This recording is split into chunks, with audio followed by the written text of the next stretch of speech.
Su familia, su madre profesora, su padre un señor que transportista, camionero, emigra en algún momento de la década de los 60 a México, busca de nuevas perspectivas. Quizás no queda muy claro en los libros biográficos y de entrevistas que he leído, con él no me queda absolutamente claro por qué se va la mamá y luego lo sigue la familia, o si se ve el papá, no es absolutamente claro esto.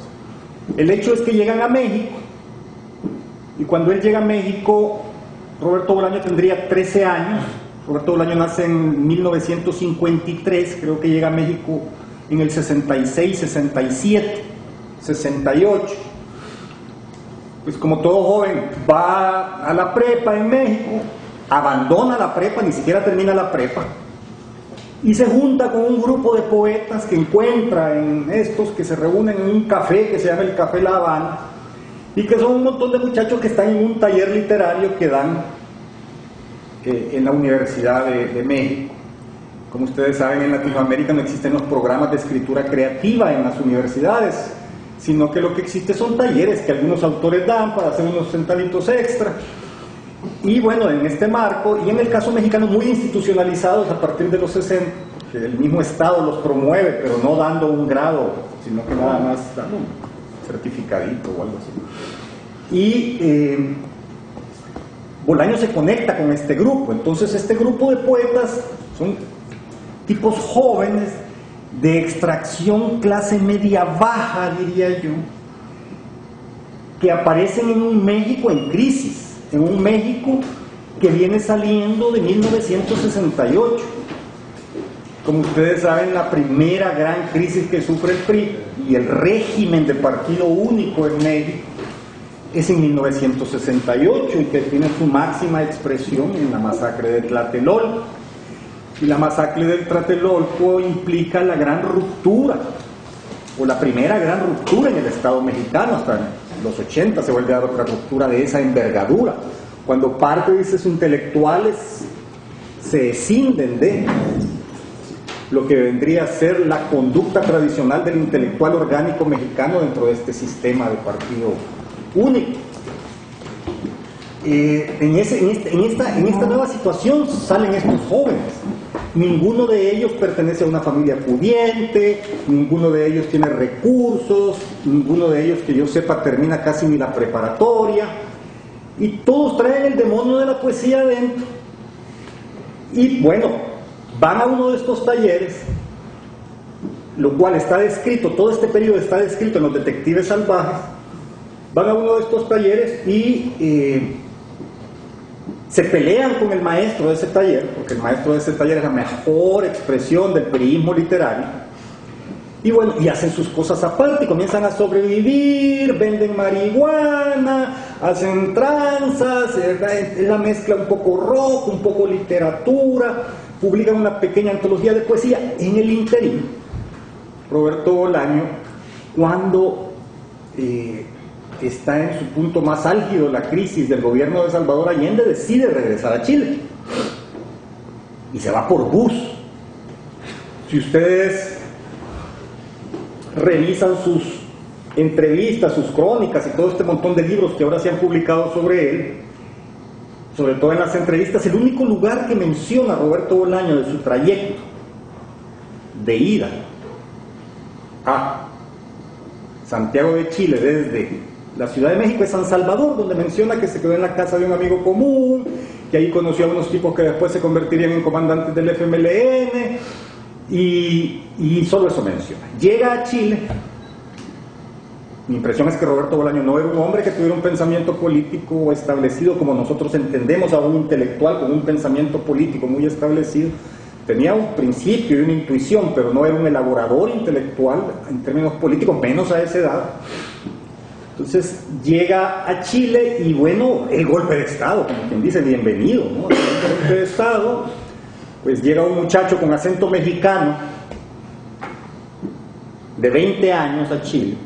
Pues lo normal es que lo asocien con los grupos que están tratando de articular una defensa contra el golpe de Pinochet y que están relacionados con los distintos estratos, ya sea del Partido Socialista o del movimiento de izquierda revolucionaria, que era el movimiento armado de aquella época en Chile.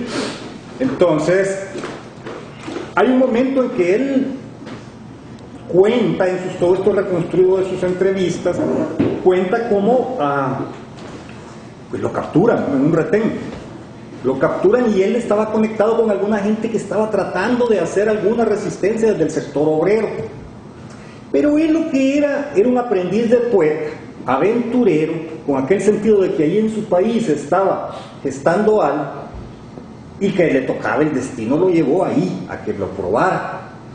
Llega a la cárcel, pues es un tipo que no tiene antecedentes, pero hay muchas sospechas sobre él porque primero tiene acento mexicano, es decir, este debe ser un instructor de la guerrilla, algo así.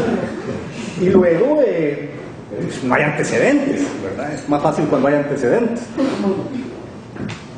De hecho, no recuerdo exactamente cuántos días está preso, pero que le pasa que estando en la cárcel 2 policías habían sido compañeros en la primaria de él.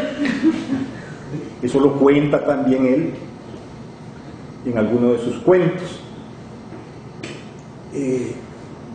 O en su libro de ensayos, en uno de los ensayos. Entonces, él logra salir en libertad, no lo torturan, no sale, y cuando sale, porque la mamá ya y el papá desde México estaban presionando, bueno, gente muy, diría yo que gente bastante humilde, pues incluso desde la zona donde vivían en la Ciudad de México, que era alrededor de la villa, pero hay contactos y el gobierno mexicano tiene un papel muy preponderante en la defensa de Allende y en la defensa de los socialistas y en la defensa de la democracia chilena en ese momento, y el embajador en ese momento de México en Chile, recordaré su nombre en algún momento, juega un papel determinante para que muchos dirigentes chilenos se puedan asilar y puedan salir del país. Entonces, evidentemente, en esa colada se metió Bolaño y ya se le regresó en avión, ¿verdad? Nunca había viajado en avión, seguramente. Entonces, y ya llegó a México en el 73, ¿verdad? Que fue en septiembre, de haber estado en octubre ya en México, y se encuentra con sus amigos, y entonces fundan este grupo, si no lo habían fundado antes, no recuerdo exactamente. Ustedes pueden ir con precisión, hay un sitio que se llama infrarrealistas.com. Y entonces ahí todos los que eran amigos de él en esa época, ya viejos y gordos ahora, pues por ahí ya cuentan, nosotros estuvimos ahí, ¿verdad? Y sacan fotos de la época muy interesantes.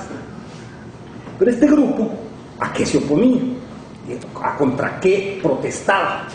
¿Contra qué expresaba su repudio? Ustedes pueden leer ahí también el primer comunicado del grupo infrarrealista y no se entiende nada. Simple y sencillamente no se entiende nada. Es decir, es una especie de surrealismo, de esos comunicados que hacía André Breton, pero sin coherencia, ¿verdad? Así como que se les pasaron las copas a la hora de escribirlo. Entonces, pero sí tenían muy claro el sistema cultural contra el que se oponía. Como ustedes saben, México es un país en el que sus intelectuales y sus escritores, la mayoría de los cuales estuvieron incorporados al sistema político. Esa fue la sabiduría del PRI, por eso pudo tener ese sistema de partido único hasta el 2000, pues, aunque en sus últimos 20 años ya fueron crisis y otras expresiones partidarias fueron toleradas y crecieron y terminaron agenciándose el poder. Pero es un sistema que tiene distintos niveles de incorporación para los escritores. Pues los muchachos que pertenecen a familias pudientes, pues hombre, entran al servicio diplomático, se convierten en políticos, servicio diplomático como Carlos Fuentes, como don Alfonso Reyes, como tantos otros, todo el grupo de los contemporáneos, gente que venía de familias influyentes en una sociedad piramidal, pero que tampoco tiene mucha fluidez de arriba hacia abajo, ¿no? Más que cualquier otra sociedad centroamericana, por supuesto, pero no esta fluidez de que uno pueda venir de un sector, de una barriada de la Ciudad de México y de pronto aparecer como diplomático. Eso sí es un poco difícil en este sistema.